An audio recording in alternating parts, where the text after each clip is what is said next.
সামাজিক দায়বদ্ধতা তাগিদে তীব্র দাবদাহের মধ্যেই রক্তদানের মতো মহৎ কর্মসূচিতে শামিল হলো all West Bengal sales representatives union Coochbehar আঞ্চলিক শাখা। বৃহস্পতিবার কোচবিহার এমজেড মেডিকেল কলেজ এবং হাসপাতালে বহির্বিভাগ চত্বরে এই স্বেচ্ছা রক্তদান শিবিরের আয়োজন করা হয়।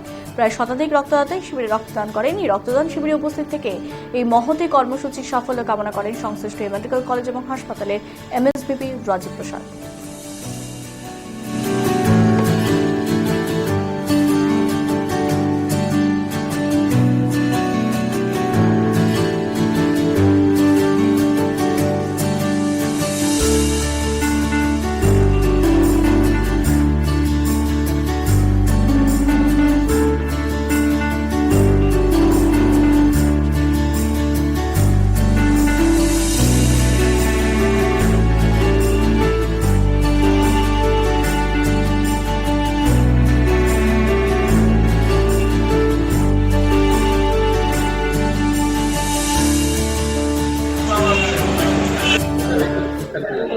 অ্যাকচুয়ালি আজকে কুচবিহার মেডিকেল কলেজ এবং হসপিটালে আমাদের all West Bengal sales representatives ইউনিয়নের পক্ষ থেকে রক্তদান শিবিরের আয়োজন করা হয়েছে।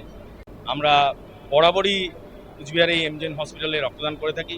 আজকে এমএসভিপি এসেছিলেন, উনি এসে আমাদের কাজের খুব প্রশংসা করে গেছেন এবং সঙ্গে সঙ্গে আরও যাতে আমরা মোটিভেট হতে পারি সেই ব্যবস্থা উনি করে গেছেন।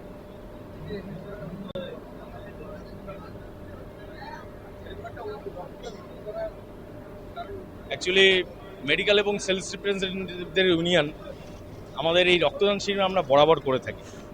এবারে ছোড়ে হয়তো যখন রক্তের এই গভীর সংকট গ্রীষ্মকালীন সময়, আমরা তার থেকে কিছুটা যাতে পেশেন্টরা লাঘব হয় সেই চেষ্টা আমরা রক্তদানের মাধ্যমে করেছি এবং আগামী দিনেও আমরা চেষ্টা করব এইটাকে কন্টিনিউ রাখতে। এবং সঙ্গে সঙ্গে আমাদের বার্তা এটাই দেওয়ার যে রক্তদান মহৎ দান, কিন্তু যেসব রোগী যাদের মরণাপন্ন অবস্থা থাকে তারা যখন সরকারি অথবা বেসরকারি কোনো ব্লাড ব্যাংকে এসে ব্লাড পান না, সেই ক্ষেত্রে আমাদের একটা প্রয়াস যাতে এসে তারা কিছুটা পরিমাণ ব্লাড নিতে পারেন। এবং আমাদের দেখে যদি আরও কোনো সংগঠন, সে রং রাজনৈতিক অরাজনৈতিক কোনো সংগঠন এসে উদ্বুদ্ধ হয়, সেটা আমাদের সার্বিকভাবে আমাদের সামাজিক দায়বদ্ধতার পরিচয় পাবে।